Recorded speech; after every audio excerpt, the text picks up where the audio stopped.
All right, welcome to the Explainer. Today we're doing something a little different. We're not just going to warn you about a digital scam. We are going to pull back the curtain, take it apart piece by piece, and show you the three-act play every single scammer uses to try and trick you. Let's get into it. You know the one, right? It's that message that makes your heart just stop. You see a charge you don't recognize, and your first instinct is pure panic. And that feeling, that initial panic, well, that's exactly what they're counting on. This isn't just some random message. It's the opening line of a very, very carefully staged performance.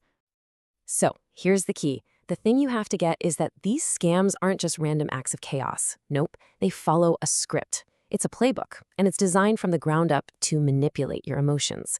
And the beautiful thing is, once you know that script, you can spot the whole performance before the curtain even goes up.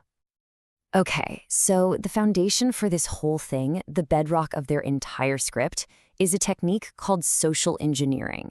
And what is that? Well, it's not about hacking computers with complex code. It's about hacking people. It's pure psychology, right? And it's used to trick you into just bypassing your own common sense. All right, so just like any play, this one has a first act.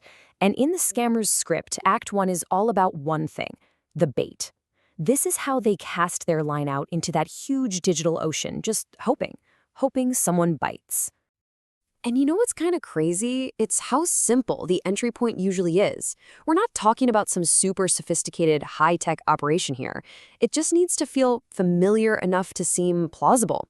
You know, a text that looks like it's from your bank, an email from a store you shop at, or that sudden annoying pop-up on your screen. Okay, so here is the first big reveal, the secret to Act 1. The problem. It isn't real. That $499 charge, it never happened. The scammer literally just made up a crisis out of thin air so they could swoop in and pretend to be the hero who can solve it for you. It's a completely manufactured emergency. So you've taken debate, you've called the number or clicked the link. Now the performance moves into Act 2. And this part is all about building trust. It's where they work on lowering your defenses and making you feel like you're in totally safe, professional hands. And their tone is everything here. They're going to sound super polite, totally professional, not threatening or aggressive. Well, not yet anyway.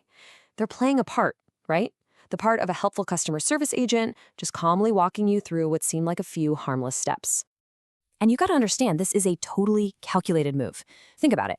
We're all basically conditioned to trust that calm, authoritative, professional voice on the other end of a line. And that demeanor, that's their weapon. It's designed specifically to make you let your guard down, so their really dangerous requests start to sound like just standard procedure.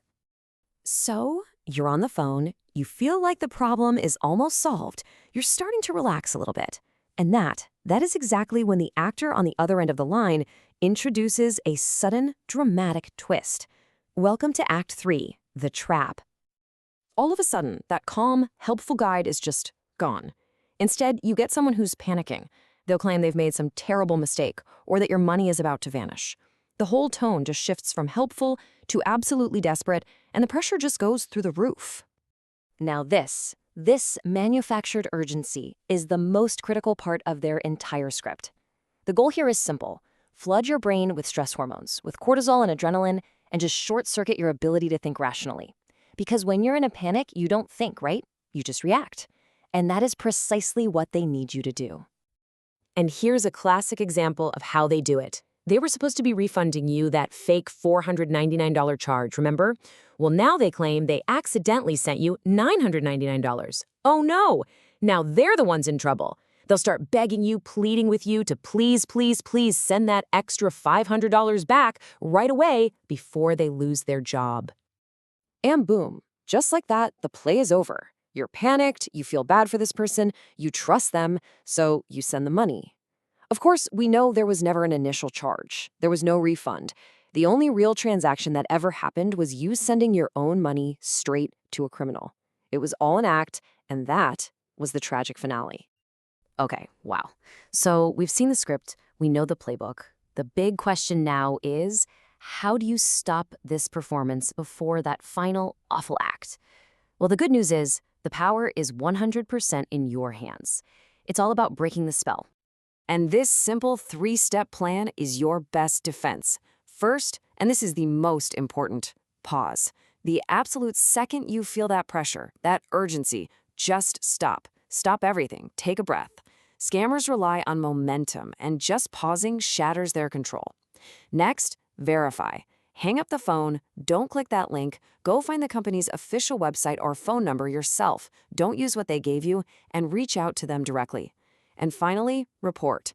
It might feel like a small step, but by reporting the scam, you're helping protect countless other people from falling into the exact same trap. And you see, that's really the secret right there. By pausing and verifying, you're not just deviating from their script, you're ripping it to shreds. You're taking back control of the whole story. A scammer's power is an illusion, and it only works if you follow their directions. The moment you go off script, poof, it evaporates. You know, understanding this playbook does so much more than just protect you. It fundamentally changes your role in this whole scenario. You're no longer just a potential actor in their twisted little play. You become the director of your own safety.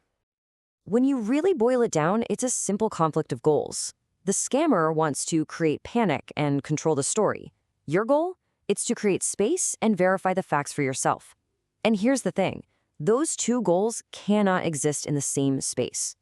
By simply focusing on your goal, you automatically, completely defeat theirs. This knowledge, it's your shield. It's what transforms you from a potential target who's just reacting to a fake crisis into a savvy observer who can see the gears of the scam turning in real time. You're not in the audience anymore. You're the critic in the front row, deconstructing the whole performance as it happens. So there you have it. You have the playbook now. You know how to recognize the bait, the trust building, and the final trap. The only question left is, who are you going to protect with it? Who in your life can you share this with to help them become the director of their own digital safety too? Thanks for joining us.